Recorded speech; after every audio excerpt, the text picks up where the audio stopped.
ഏറ്റവും അടുത്ത സുഹൃത്തുക്കളായി കണ്ട രണ്ടു പേരിൽ ഒരാൾ അവസാന നിമിഷം കാലുവാരിയിരിക്കുന്നു. ഈ യുദ്ധം അത് നിങ്ങൾ തമ്മിലാണുള്ളത്, ഞങ്ങളുമായി ബന്ധപ്പെട്ട ഏതെങ്കിലും തരത്തിലുള്ള ആക്രമണം വന്നാൽ മാത്രമേ ഞങ്ങൾ ആയുധമെടുക്കൂ എന്ന് പറഞ്ഞ് അവസാനം പാകിസ്ഥാനും കാലുവാരുകയാണ്. ഇന്ന് രാത്രി താണ്ടാനായി ഖമനേയിക്കോ അവരുടെ പ്രധാനപ്പെട്ട നേതാക്കൾക്കോ സാധിക്കില്ല എന്ന് ഇസ്രയേലും അന്ത്യശാസനം നൽകിയിരിക്കുകയാണ്. അങ്ങനെ ഇസ്രയേലും ഇറാനും തമ്മിലുള്ള യുദ്ധം 4-ാം ദിവസം വീണ്ടും രൂക്ഷമായി തന്നെ തുടരുന്നു. ഇറാന്റെ തലസ്ഥാന നഗരമായ ടെഹ്റാന്റെ വ്യോമ പരിധി പൂർണ്ണമായും തങ്ങൾ പിടിച്ചെടുത്തു എന്ന് ഇസ്രയേൽ പറഞ്ഞത് ഏതാനും നിമിഷങ്ങൾക്ക് മുൻപാണ്. അതിന് പിറകെ തന്നെ ജനങ്ങളോട് എത്രയും വേഗം അവിടെ നിന്നും ഓടിപ്പൊയ്ക്കൊള്ളൂ എന്നാണ് ഇസ്രയേൽ പ്രധാനമന്ത്രി പറഞ്ഞിരിക്കുന്നത്. വ്യോമ പരിധിയെ പൂർണ്ണമായും നിയന്ത്രണത്തിലാക്കിയെന്ന് ഇസ്രയേൽ പ്രതിരോധ സേനയും പറയുന്നു. വ്യോമ പ്രതിരോധ സംവിധാനങ്ങളെ ഒക്കെ തന്നെ തകർത്തുകൊണ്ട് ബാക്കിയുള്ള സംവിധാനങ്ങളെ ഒക്കെ തന്നെ തകർക്കാനുള്ള ലക്ഷ്യം വെച്ചുകൊണ്ട് ഇസ്രയേൽ സേന മുന്നിട്ടിറങ്ങിയിരിക്കുകയാണ്. ഞായറാഴ്ച രാത്രിയും തിങ്കളാഴ്ച പുലർച്ചെയുമായി നടന്ന ആക്രമണത്തിൽ ഇറാന്റെ ബാലിസ്റ്റിക് മിസൈൽ ലോഞ്ചറുകളിൽ 1/3 പ്രതിരോധ സേന തകർത്ത് കഴിഞ്ഞുവെന്നാണ് ഇസ്രയേൽ അവകാശപ്പെടുന്നത്. 1/3 മിസൈൽ ലോഞ്ചർ സംവിധാനങ്ങൾ തകർത്തു എന്ന് പറഞ്ഞു കഴിഞ്ഞാൽ വ്യോമ പ്രതിരോധ സംവിധാനത്തിൽ 50% വിള്ളൽ വീഴ്ത്തി എന്നുള്ളതാണ്. ബാക്കിയുള്ളവ തകർക്കുക എന്ന് പറയുന്നത് ഇസ്രയേലിനെ സംബന്ധിച്ച് നിഷ്പ്രയാസം തന്നെ ചെയ്യാൻ സാധിക്കുന്ന ഒരു വിഷയമാണ്. തൊട്ടു പിറകെ ഒട്ടും തന്നെ വൈകാതെ ടെഹ്റാനുമേൽ ഇസ്രയേൽ തീമഴ പെയ്യിക്കുമെന്നാണ് ജനങ്ങളോട് പറഞ്ഞിരിക്കുന്നത്. അതിനു മുന്നേ നിങ്ങളുടെ ജീവൻ കരുതി നിങ്ങൾ അവിടെ നിന്നും വളരെ വേഗം ഒഴിഞ്ഞു പോകണമെന്നാണ് ആവശ്യം. ടെഹ്റാന് മുകളിലുള്ള ആകാശം ഇപ്പോൾ പൂർണ്ണമായും ഇസ്രയേൽ വ്യോമസേനയുടെ നിയന്ത്രണത്തിലാണെന്നും നഗരത്തിലെ പ്രധാനപ്പെട്ട ഭരണസിരാ കേന്ദ്രങ്ങളൊക്കെ തന്നെ ഉടനടി ഞങ്ങൾ ആക്രമിക്കാൻ ഒരുങ്ങുകയാണെന്നുമാണ് നെതന്യാഹു പറഞ്ഞത്.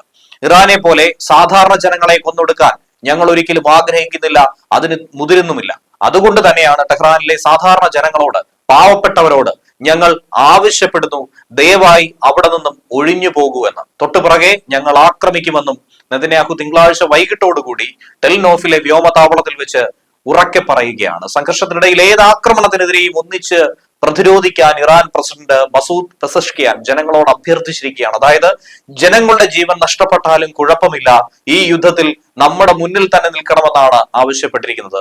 ഹമാസ് ചെയ്തത് എന്താണോ അത്തരത്തിലൊരു സൂയിസൈഡ് ബോംബിംഗ് ആണോ ഇവിടെ ഇറാന്റെ പ്രസിഡന്റും തയ്യാറെടുക്കുന്നത് എന്നുള്ള സംശയം പലരും ചോദിക്കുന്നുണ്ട്. മറുഭാഗത്ത് ജനങ്ങളെ ഒരു മനുഷ്യ കവചമായി നിർത്തിക്കൊണ്ട് ഇസ്രയേലിനെതിരെ പടപൊരുതാനാണോ തയ്യാറെടുക്കുന്നത് എന്നും ഏവരും ചോദിക്കുന്നു. ഒരു യുദ്ധസമാനമായ സാഹചര്യം വരുമ്പോൾ ആദ്യം ചെയ്യേണ്ടത് ഇവാക്യുവേഷൻ ആണ്, അതായത് ജനങ്ങളെ സുരക്ഷിത ഇടത്തേക്ക് മാറ്റുക എന്നുള്ളതാണ്. എന്നാൽ ഇപ്പോൾ പ്രസിഡന്റ് തന്നെ പറഞ്ഞിരിക്കുന്നത് ഞങ്ങൾ ആക്രമണകാരികളല്ല, ഇന്ന് എന്നത്തെക്കാളും കെട്ടുറപ്പും ഐക്യവും നമുക്ക് ആവശ്യമാണ്. അതുകൊണ്ട് മിസൈലുകൾ വന്നാലും ബോംബുകൾ വന്നാലും വെടിയുണ്ട വന്നാലും ഇറാനിലെ എല്ലാ ജനങ്ങളും കൈകോർത്ത് ഈ ആക്രമണത്തിനെതിരെ ഉറച്ചു നിൽക്കണമെന്നാണ് തിങ്കളാഴ്ച പാർലമെന്റ് സമ്മേളനത്തെ അഭിസംബോധന ചെയ്തുകൊണ്ട് മസൂദ് പെസഷ്കിയാൻ പറഞ്ഞിരിക്കുന്നത്. ആദ്യം മുൻനിരയിൽ നിർത്തേണ്ട സൈനികരെ പിന്നോട്ട് വലിച്ചുകൊണ്ട് ജനങ്ങളെ മുന്നിട്ടിറങ്ങാനാണ് ഇവിടെ ആഹ്വാനം ചെയ്തിരിക്കുന്നത്. മനുഷ്യക്കുരുതി നടത്താൻ ഇറാൻ തന്നെ തയ്യാറെടുക്കുന്നു എന്ന ചോദ്യം പലരും ഇതിനോടകം തന്നെ ചോദിക്കുകയാണ്. ഇറാന്റെ നയതന്ത്രത്തിന് ഒരു അവസരം നൽകുകയും ചർച്ചകൾക്കും സംഭാഷണങ്ങൾക്കും വഴി തുറക്കുകയും ചെയ്തുവെന്നാണ് അദ്ദേഹം പറയുന്നത്. കൊലപാതകത്തിലൂടെയും ഭീകരതയിലൂടെയും ശത്രുവിന് ഇറാനെയും ഇവിടുത്തെ ജനങ്ങളെയും നശിപ്പിക്കാൻ ഒരു കാലത്തും കഴിയില്ലെന്നും ഓരോ ആക്രമണത്തിന് ശേഷവും പതാക ഏറ്റെടുത്തുകൊണ്ട് ഈ പാത മുന്നോട്ട് കൊണ്ടുപോകാൻ 100 കണക്കിന് പോരാളികളാണ് തങ്ങളുടെ പക്കലുള്ളതെന്നും അദ്ദേഹം ചൂണ്ടിക്കാണിക്കുകയുണ്ടായിരുന്നു. ഒരിക്കലും ആണവായുധങ്ങൾ സ്വന്തമാക്കാനോ പ്രയോഗിക്കാനോ തങ്ങളുടെ രാജ്യം ശ്രമിക്കുന്നില്ല. എന്നാൽ ജനങ്ങൾക്ക് പ്രയോജനം ചെയ്യുന്ന ആണവോർജത്തിൽ നിന്നും ഗവേഷണത്തിൽ നിന്നും പ്രയോജനം നേടാനുള്ള അവകാശത്തിൽ നിന്നും പിന്തിരിപ്പിക്കാൻ ആർക്കും തന്നെ കഴിയില്ല. അതിനെ അവഹേളിക്കാനോ അതിനെ പിന്തിരിപ്പിക്കാനോ ഒരു രാജ്യത്തിനും കഴിവില്ലെന്നും അദ്ദേഹം ഇതോടൊപ്പം തന്നെ കൂട്ടിച്ചേർത്തിട്ടുണ്ട്. എന്തായിരുന്നാലും ഇസ്രയേൽ രണ്ടും കൽപ്പിച്ച് തന്നെ മുന്നിട്ടിറങ്ങിയിരിക്കുകയാണ്. എന്നാൽ ഈ സാഹചര്യത്തിൽ ഇറാനൊപ്പം തന്നെ പാകിസ്ഥാൻ ഉണ്ടാകുമെന്നും ഇസ്രയേൽ ഒരു ആണവായുധ പ്രയോഗം നടത്തി കഴിഞ്ഞാൽ അതിനുള്ള മറുപടി പാകിസ്ഥാൻ തങ്ങളുടെ പക്ഷത്ത് അണിചേർന്നുകൊണ്ട് മറുപടി നൽകുമെന്ന് ഇറാൻ നേതാക്കൾ തന്നെ പറഞ്ഞത് കഴിഞ്ഞ ദിവസം കണ്ടിരുന്നു. എന്നാൽ അതിന് കൃത്യമായ മറുപടി പാകിസ്ഥാൻ പ്രതിരോധ മന്ത്രി ഖ്വാജ മുഹമ്മദ് ആസിഫ് തന്നെ നൽകുകയാണ്.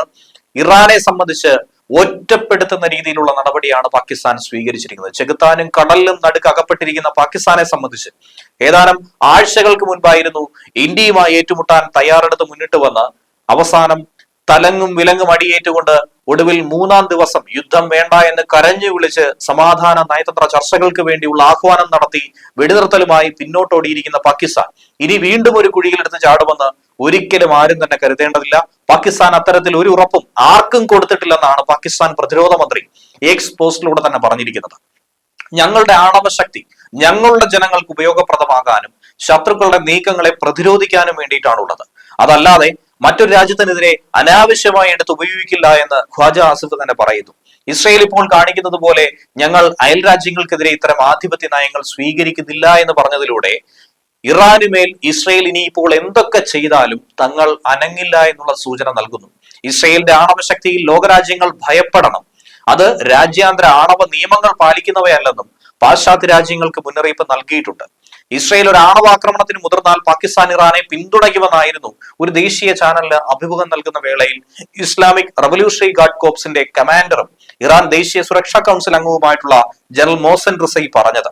എന്നാൽ ഇതിനെ പൂർണ്ണമായി നിരാകരിക്കുന്ന നിലപാടാണ് പാകിസ്ഥാന്റെ തന്നെ പ്രതിരോധ മന്ത്രി സ്വീകരിച്ചിരിക്കുന്നത്.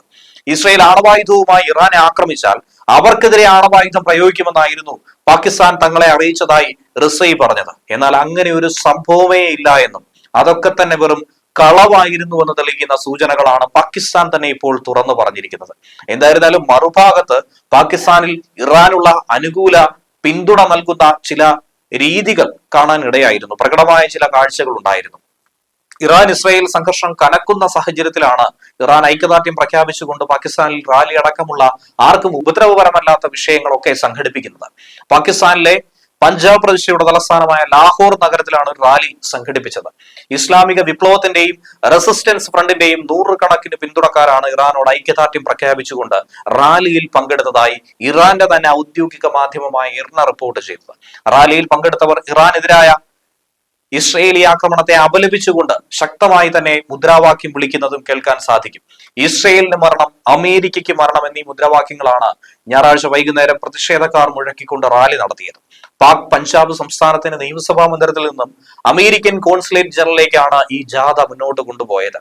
ഇറാൻ, പാകിസ്ഥാൻ, റെസിസ്റ്റൻസ് ഫ്രണ്ട് എന്നിവയുടെ പതാകകളും ഇസ്ലാമിക് റവല്യൂഷണറി ഗാർഡ് കോപ്സിന്റെ കൊല്ലപ്പെട്ട കമാൻഡർമാരുടെ ചിത്രങ്ങളുമൊക്കെ ഈ പ്രതിഷേധക്കാർ കയ്യിലേന്തിക്കൊണ്ടായിരുന്നു ഇത് മുന്നോട്ട് കൊണ്ടുപോയത്. ഇസ്രയേൽ നടത്തുന്ന അന്താരാഷ്ട്ര നിയമ ലംഘനങ്ങൾക്കെതിരെ ഇസ്ലാമിക രാജ്യങ്ങൾ കൂട്ടായ നടപടി സ്വീകരിക്കണമെന്ന് ഇറാൻ വിദേശകാര്യമന്ത്രി അബ്ബാസ് അരാഗ്ചിയും കഴിഞ്ഞ ദിവസം ആവശ്യപ്പെട്ടിരുന്നു. ഞായറാഴ്ച ഓർഗനൈസേഷൻ ഓഫ് ഇസ്ലാമിക് കോപ്പറേഷൻ മുൻപാകെയാണ് ഇറാൻ ഇങ്ങനെ ഒരു ആവശ്യം ഉന്നയിച്ചത്. പക്ഷെ അതൊന്നും തന്നെ എത്രത്തോളം വില പോകുമെന്നുള്ളത് ഇനി കണ്ടു തന്നെ അറിയണം.